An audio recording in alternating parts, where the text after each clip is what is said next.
کہ جو بھی شیخ ناصر نے بھی یہ بات کی، جب بھی میں مکہ یا مدینہ گیا سب سے زیادہ لوگ پاکستانی نظر آتے ہیں آپ کو وہاں. سب سے پہلے پاکستان ریئیکٹ کرتا ہے، کوئی بھی اسلام کے خلاف کچھ ہو تو پاکستان میں ریئیکشن آتا ہے. سب سے زیادہ میرا دعویٰ ہے کہ روزے بھی یہ رکھتے ہیں، حج بھی یہ پاکستانی کرتے ہیں، پیسہ بھی سب سے زیادہ پاکستانی اللہ کے نام پہ دیتے ہیں. میں سب سے زیادہ پیسہ پاکستانیوں سے اکٹھا کرتا ہوں، اللہ کے نام پہ سب سے زیادہ پیسہ بھی دیتے ہیں. لیکن مسئلہ یہ ہے کہ ہم جو ایک طرح آپ سیکولر ورڈ استعمال کر لیں، ہم اصل میں سیکولر بن گئے، اور غلط میننگ ہے سیکولر کا. مطلب یہ ہے کہ ہم ایک طرف عاشق رسول بھی ہیں،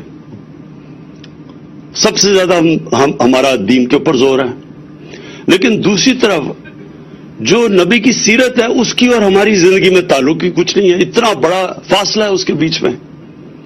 میں نے بار بار ایک چیز، ایک انسیڈنٹ بتاتا ہوں لوگوں کو. ڈاکٹر اشفاق، بہت بڑے ڈاکٹر اشفاق احمد خان، میں سمجھتا ہوں پاکستان کے بہت بڑے اسکالر تھے. ان کی میں بڑی ان سے میں ملتا رہتا تھا، تو انہوں نے مجھے ایک دفعہ یہ اپنی بات بتائی کہ جب وہ چائنا گیا اور چیئرمین ماؤ کو ملنے گئے تو چیئرمین ماؤ کو بڑا ہیرو ورشپ اس لیے کہ انہوں نے ایک جینوئن ریولوشنری تھے، سب ریولوشنریز ان کی طرف دیکھتے تھے. تو کہتا جب میں ان کے پاس گیا تو وہ ان کا ایک دن ہوتا ہے گریٹ بات کا، وہ یانگسی دریا کی تیر کر ادھر جا کے واپس آتے ہیں تو لائنیں لگی ہوتی ہیں لوگوں کی ہاتھ ملانے کے لیے ان سے. تو کہتا میں بھی کھڑا ہو گیا. جب میری باری آئی انہوں نے کہا جی کدھر سے ہو؟ میں نے کہا میں پاکستان سے ہوں. تو اس نے کہا کہ وہ گریٹ نیشن، بڑی عظیم قوم ہے پاکستانی. بڑا حیران ہوا ڈاکٹر اشفاق. تو کہتا ساری لائن لگی ہوئی لوگوں کے پیچھے ادھر کھڑے ہو کے چیئرمین ماؤ نے مجھے ایک واقعہ بتایا کہ ان دنوں میں ایمبیسی کیپٹل کراچی تھا. تو کہتا کراچی کے اندر جو ایمبیسڈر تھا چائنا کا، وہ اس کا پاکستانی چیس پلیئر پارٹنر تھا. تو کہتا وہ جو پاکستانی پارٹنر تھا وہ ہر 2 منٹ کے بعد جائے، دوپہر بڑی گرمی تھی، سب سے زیادہ گرمی کا ٹائم تھا، اور جا کے اپنے اوپر سر پہ پانی ڈال کے پھر آگے چیس کھیلے. تو اس نے کہا کیا مسئلہ ہے؟ اس نے کہا میں روزہ رکھا ہوا ہے. تو وہ بڑا چائنیز حیران ہوا. کہتا تم چپ کر کے پانی پی لو، کسی کو کیا پتا چلے گا. تو جب اس چیئرمین ماؤ کو چائنیز ایمبیسڈر نے یہ بتایا تو چیئرمین ماؤ نے اب ذرا دیکھیں بڑا ذہن تھا نا، تو اس نے کیا سوچا کہ کیوں یہ عظیم قوم ہے. اس نے یہ کہا کہ جو قوم گرمی میں پانی اللہ کے خوف سے نہیں پی سکتی تو سوچ لیں کہ وہ اللہ کے خوف سے سچ بھی بول سکتی ہے، وہ رشوت بھی نہ لے گی، وہ ٹیکس بھی اپنے پورے دے گی. وہ تو اس قوم کو تو کوئی روک ہی نہیں سکتا. یہی تھا مدینہ کی ریاست میں. وہ کیسے عظیم قوم بنی؟ خوف خدا تھا ان کو. وہ اپنے اوپر سیلف اکاؤنٹیبلٹی تھی کہ اللہ دیکھ رہا ہے. جس طرح کہ میں کمرے میں جا کے پانی پیوں تو اللہ دیکھ رہا ہے، اسی طرح میں کوئی غلط کام کروں گا اللہ دیکھ رہا ہے. وہ قوم کی جو کیریکٹر تھا وہ ایسا تھا کہ صرف مسلمان تاجروں کو انڈونیشیا اور ملیشیا میں کوئی فوج نہیں گئی تھی مسلمانوں کی، ان کے کیریکٹر کی وجہ سے لوگ مسلمان ہو گئے. تو میں نے اس نتیجے پہ پہنچا ہوں کہ ہمارا سب سے بڑا مسئلہ یہ ہے کہ ہمارا عظیم قوم کا کیریکٹر نہیں ہے. عظیم قوم بننے کے لیے عظیم کیریکٹر چاہیے، سچ بولنا، سچائی. ایک دفعہ نبی صلی اللہ علیہ وسلم نے کسی نے ایک قریش آیا، کہتا جی میرا سارا قبیلہ مسلمان ہو گیا، لیکن میری جتنی اس کی عمر ہوگی میں اس عمر کے اس حصے میں ہوں کہ میں اب عادتیں اپنی نہیں بدل سکتا. تو مجھے کوئی ایک چیز بتائیں کہ میں وہ کر لوں عمل جس سے میں اپنی عادتیں بھی رکھوں اور مسلمان بھی ہو جاؤں. تو انہوں نے کہا سچ بولا کرو.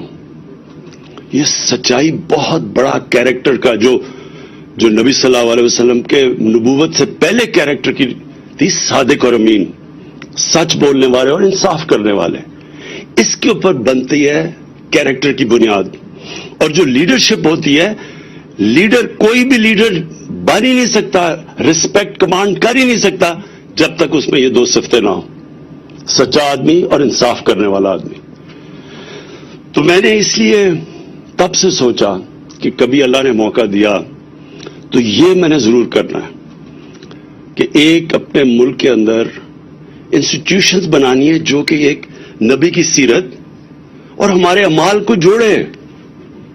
یہ جب تک جڑیں گے نہیں ہم عظیم قوم نہیں بن سکتے.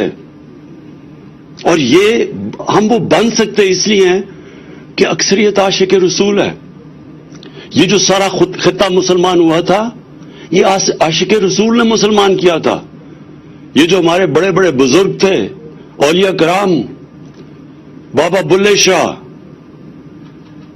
خواجہ معین الدین چشتی، نظام الدین اولیاء، داتا صاحب، میاں میر، بابا فرید گنج شکر، یہ سب عاشق رسول تھے. اور انہوں نے عام انسان کی زبان میں سیرت نبی کا پیغام لے کے گئے. قوالی ایجاد کی گئی صرف اس لیے کہ عام لوگوں کو پیغام دیا جائے ہمارے نبی صلی اللہ علیہ وسلم کا. تو اس لیے 2 چیزیں، ایک تو رحمت العالمین اتھارٹی، اس کا کیا مقصد ہے؟ اس کا یہی مقصد ہے اکٹھا کرنا سیرت نبی اور ہمارے اعمال کو. اس کے لیے ہم نے میڈیا کا پورا استعمال کریں گے، ٹیلی ویژن کا، سیریلز کا، جس طرح ترکی سیریل ہے ارتگرل، اپنی تاریخ کا، بچوں کے کارٹونز کا، واٹس ایپ کا. ہم یہ ساری چیزیں استعمال کریں گے لوگوں کو آسان لوگوں کی زبان میں پیغام دینا کہ کیا سیرت نبی ہے کیا، اور کیوں آپ عظیم قوم نہیں بن سکتے، کیوں ایک انسان عظیم انسان نہیں بن سکتا جب تک اس کے اوپر نہ چلے. جو مدینہ کی ریاست، اس کے اندر جو سب سے بڑی چیز اگر آپ نوٹس کریں، تاریخ پڑھیں تو اتنے چھوٹے وقفے میں اتنے زیادہ عظیم انسان دنیا کی تاریخ میں نہیں آئے. جو دیکھتے تھے تو عظیم آدمی بن جاتا تھا. کوئی سینٹرل ایشیا نکل گیا، کوئی مصر نکل گیا، کوئی کدھر، کوئی وہ موراکو میں گھوڑے دڑا دیے اس نے سمندر میں کہ اللہ تیری زمین ختم ہو گئی ہے. ایک سے ایک بڑا عظیم انسان بن گیا. اس یونیورسٹی کے اندر میں چاہتا ہوں کہ یہ ریسرچ کی جائے، بتایا جائے لوگوں کو.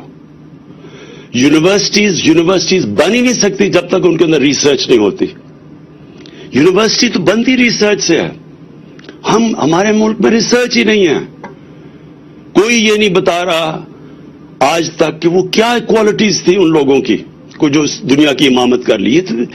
تاریخ میں تو اس کی کوئی مثال ہے ہی نہیں کہ وہ لوگ جن کی حیثیت ہی کوئی نہیں تھی وہ دیکھتے دیکھتے دنیا کی امامت کرنا شروع کر دیا. اور یہی نہیں کہ صرف یہی نہیں کہ انہوں نے فتح کی، سارے سائنٹسٹ ٹاپ مسلمان تھے، کلچرل لیڈرز تھے دنیا کے. دنیا کے تھاٹ لیڈرز ایسے بنے کہ انہوں نے دنیا کی علم کو لے کے آئے، عربی میں ٹرانسلیشن کی اور ادھر سے پھر تھاٹ ڈیولپ کیا. لیکن سب سے امپورٹنٹ چیز یہ تھی کہ تقریباً سارے جو بڑے بڑے اسکالرز اور سائنسدان تھے سب اسلام کے اسکالرز بھی تھے. دونوں اکٹھے چل رہے تھے. ہمارے سائنس اور اسلام میں کوئی لڑائی نہیں تھی. ہاں ایک بعد میں ضرور چلی ریشنلسٹ اور ان کے اندر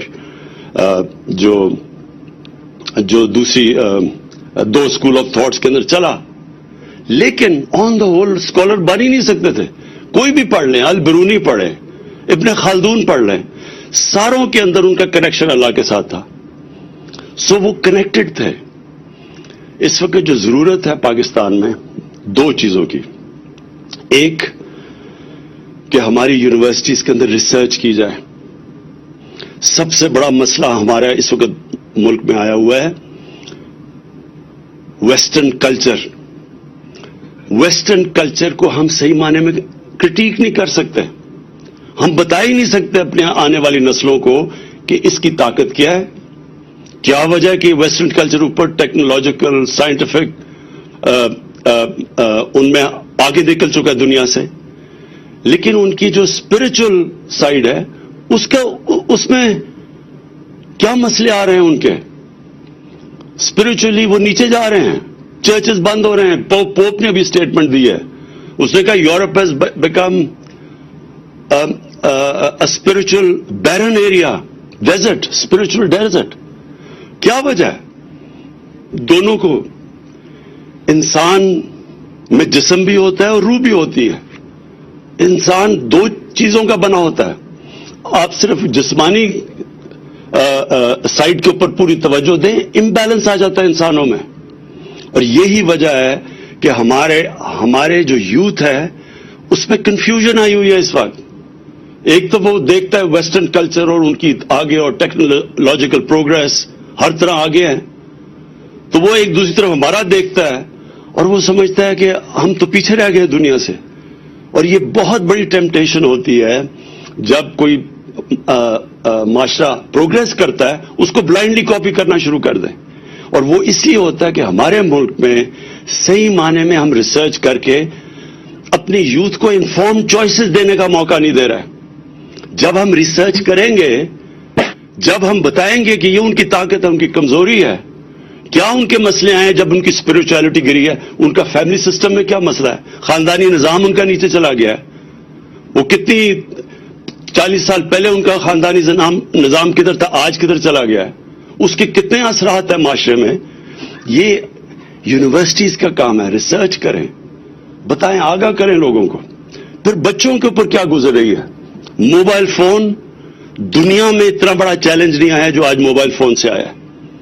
اس کے پازیٹیوز کیا ہیں, کتنا فائدہ ہے, تعلیم اس سے کتنا علم حاصل کر رہے ہیں بچے ینگ ایج پہ.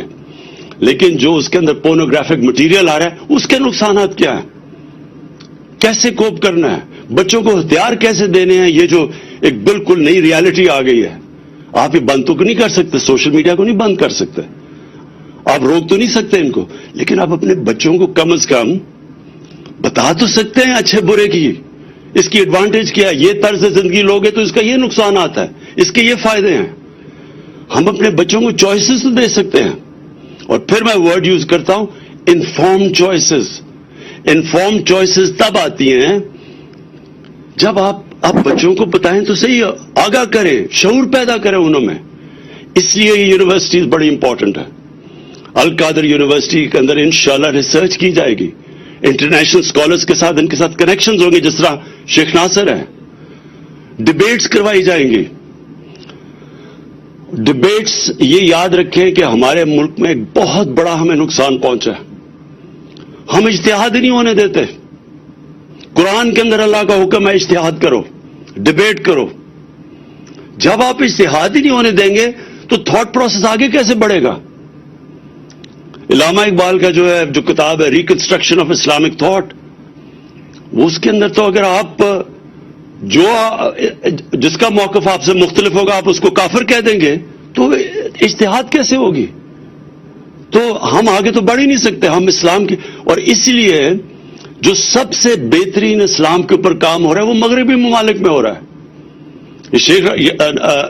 شیخ یاسر آپ کو بتائیں گے کس طرح کی وہاں ڈیبیٹس چل رہی ہیں, کیسے کیسے اسکالرز وہاں بیٹھے ہوئے ہیں, کیونکہ وہاں کفر کا فتوی کا ڈر نہیں ہے. ہمارے ملک میں پھر سے کہتا ہوں کہ بہت پوٹینشل ہے. اللہ نے اس ملک کو سب کچھ دیا. ہمارا جو سب سے بڑا مسئلہ لیڈرشپ, ہمارے لیڈرشپ کے اندر جو جس طرح کے لیڈرز آنے چاہیے وہ نہیں آتے. وہ کیوں؟ کیونکہ لیڈرز کے اندر وہ جو کیریکٹر لیڈر کا ہے وہ نہیں ہے. ہمارے پولیٹیکل لیڈرشپ کے اندر بجائے یہ سوچیں کہ یہ بہت بڑا, آپ جب ایک لیڈر بنتے ہیں آپ پہ اللہ بہت بڑی ذمہ داری ڈال دیتا ہے.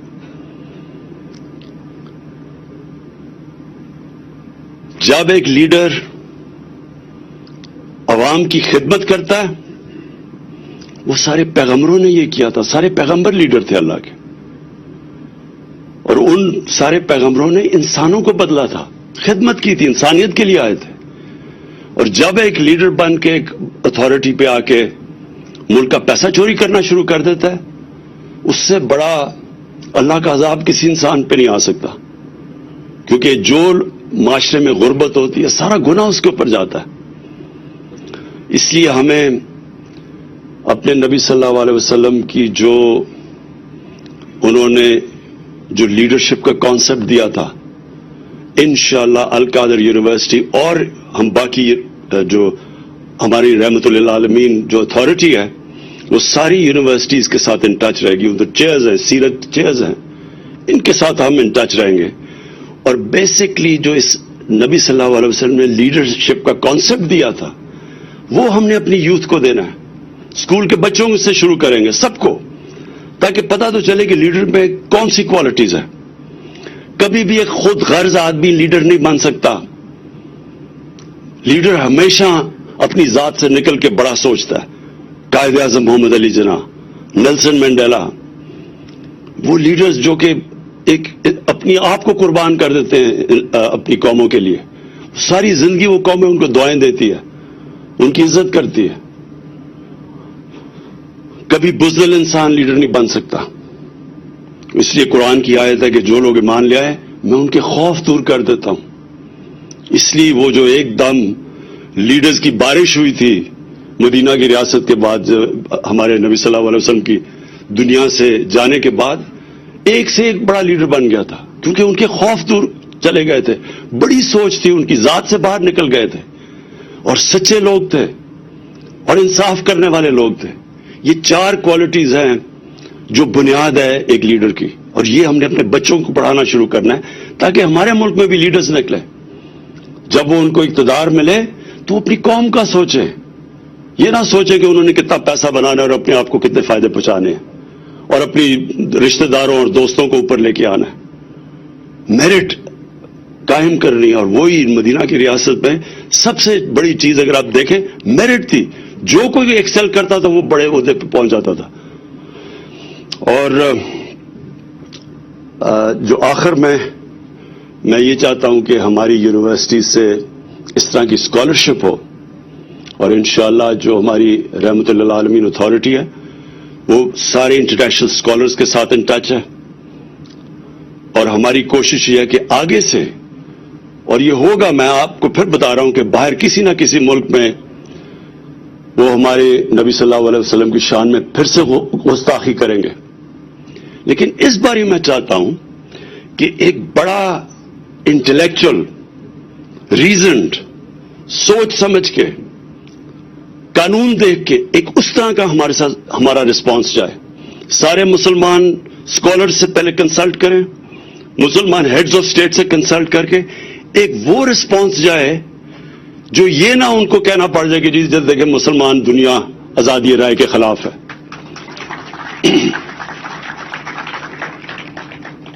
اور اس کے علاوہ جو میں چاہتا ہوں کہ ہمارے جو اس یونیورسٹی میں جو ہمارے بڑے بڑے، جس طرح میں نے بزرگان دین تھے جن کی وجہ سے اسلام پھیلا تھا سارے برے صغیر میں، ان کے اوپر بھی ریسرچ ہو، اور ان کے جو کلام ہیں وہ ہم جب یہ بڑے بڑے عرس ہوتے ہیں وہاں اتنے لوگ آتے ہیں، لاکھوں لوگ آتے ہیں، پیار کرتے ہیں ان سے، ان کو بار بار بتایا جائے کہ ان کی ٹیچنگز تھی کیا.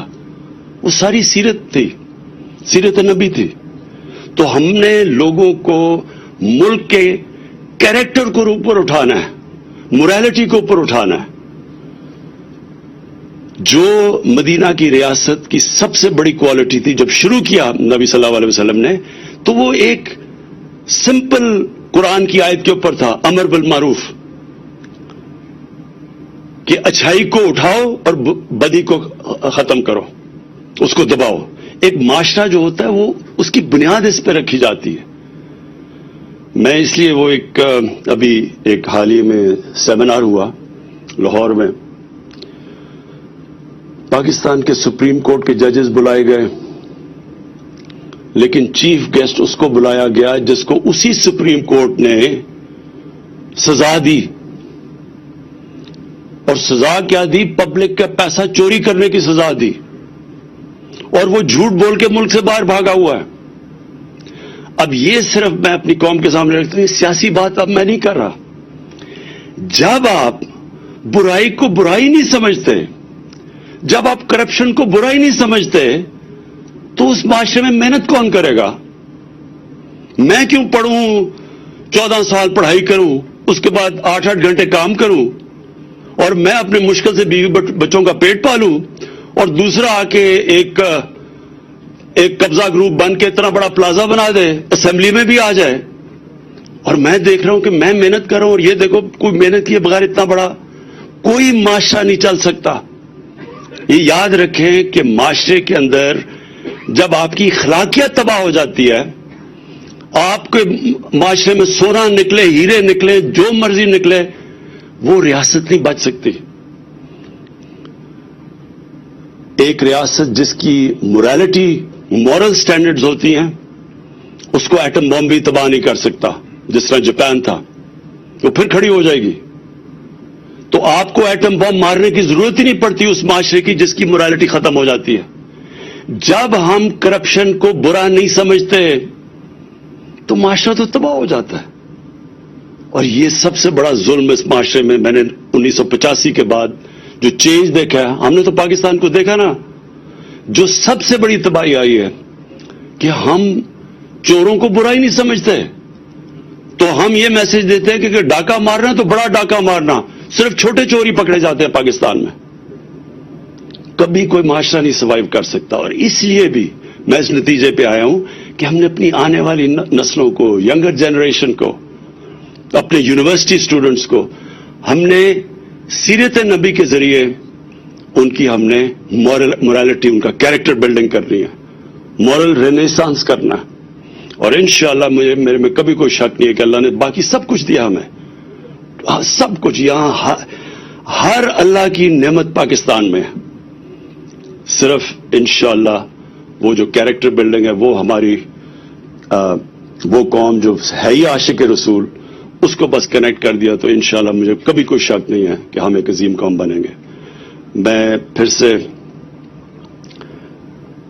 فیکلٹی ہماری جو القادر کی ہے, اسٹوڈنٹس جو پہلا بیچ آیا ہے, میں اب سب کو ویلکم بھی کرتا ہوں.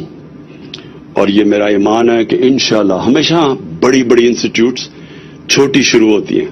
ابھی ہم نے تھوڑے سا اس کا انسٹیٹیوٹ کا سیکشن کھولا ہے, لیکن میں جب اوپر سے دیکھتا ہوں اس ساری انسٹیٹیوٹ کو اور اس علاقے کو, میرے میں کوئی شک نہیں کہ یہ ایک وہ دنیا کے اندر, میں پاکستان کی بات نہیں کر رہا, اسلام کی دنیا میں وہ ایک انسٹیٹیوٹ بنے گی, یہ کوآرڈینیٹ کرے گی. جس طرح الازہر کا نام ہے, اسی طرح یہ بھی وہ ایک انسٹیٹیوٹ بنے گی. مجھے خوشی یہ ہے کہ یہ تقریباً 2.5 سال کے اندر اس کی اوپننگ ہو گئی. جو میں پرائم منسٹر یونیورسٹی بنا رہا ہوں, وہ دنیا کی ٹاپ ٹیکنالوجیز کی وہ یونیورسٹی ہوگی, جو لیٹسٹ ٹیکنالوجیز ہیں اس کے اوپر. لیکن گورنمنٹ اتنی آہستہ چلتی ہے کہ 3 سال ہو گئے, اب جا کے ہم شروع کرنے لگے.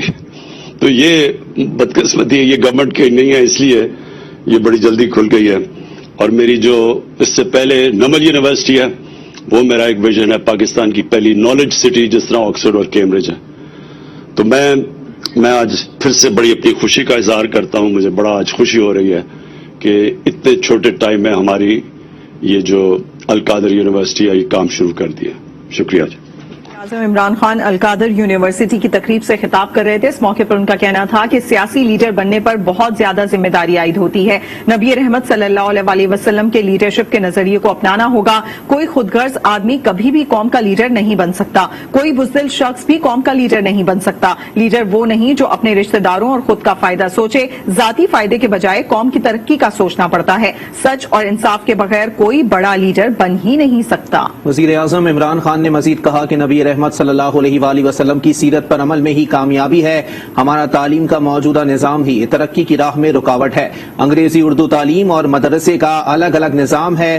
روزہ عبادت اور امداد میں پاکستانیوں جیسا کوئی نہیں ہے.